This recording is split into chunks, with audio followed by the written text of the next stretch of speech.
Dahil tapos na ako mag-harvest ng mga tilapia ko dito sa amin sa bukid mga bay, kaya binungkal ko na din yung lupa para mas lalong lumalim at nagluto na din ako ng dahon ng gabing paksiw. Kaya tara samahan niyo ako magsipag dito sa amin sa bukid mga bay.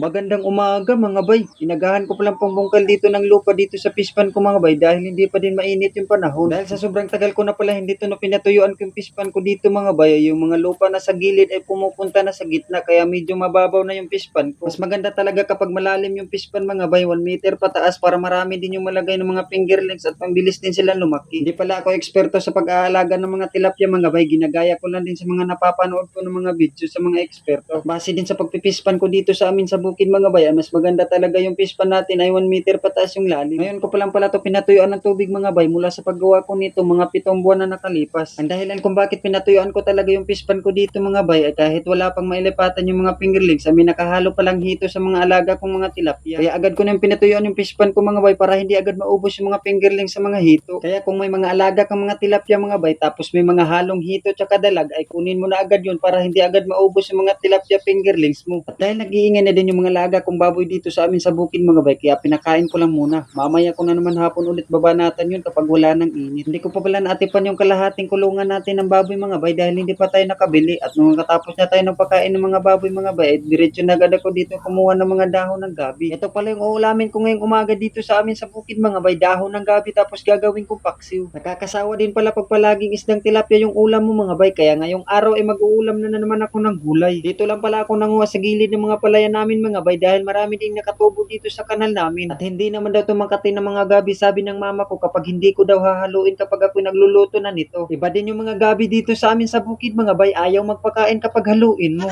Kasi kapag hahaluin mo habang ikaw ay nagluluto nito ay siguradong mangangati yung mga bibig mo kapag ikaw ay nagkumakain na nito. Kaya nung pagkatapos kong manguha ay diretso na agad ako dito sa amin puso mga bay para mahugasan ko na din ito. Mabilisan lang pala ang paghugas ko dyan mga bay, ay hindi naman yan madumi kasi nandun lang yan sa gilid ng kanal. Kaya pagkarating ko dito sa amin bahay ko boy, tinignan ko agad yung hinain ko na kanin ay luto na pala. Kaya agad ko naman ginawang parang lubid yung dahon ng gabi para niliit-liit lang ko lang ito para magkasya sa kawali ko ng paglulutuan ngayon. At tinignan ko din na maigi yung dahon bago ko nilubid, baka makakain tayo ng mga uod nito. At pagkatapos ko nilitan yung mga gabi mga bay, sinunod ko naman yung paghiwa ng sibuyas. Parang nagpapaksiw lang pala ako ng isda nito mga bay, pero yung dagta ng gabi sa kamay ko mga bay, napakahirap tanggalin. Kaya sinunod ko na din yung paghiwa ng luya at nung pagkatapos ng luya, sinunod ko na din yung bawang. Dahil hindi naman siguro matatawag na paksiw kapag wala namang bawang. Pero depende na lang siguro mga bay, matatawag pa din siguro ito ng paksiw kapag mayroon sigurong suka. Kaya nilagyan ko lang din ng konting suka mga bay dahil hindi naman ito isda na kailangan ramihan natin paglagay ng suka. At nilagyan ko lang din ng konting asin at bitsin para na may malasa yung paksiw natin. At ang pagkatapos kong magtimpla mga bay, nilagyan ko lang ng konting tubig. Naalala ko tuloy mga bay, nung bata pa kami, ito talaga yung luto-lutoan namin, dahon ng gabi, tapos ilalagay namin sa lata ng sardinas. Tapos magbahay-bahayan, may mga kalukuhan palang ginagawa. Kumusta kaya siya mga bay? Naalala pa bang mga ginagawa niya sa'yo?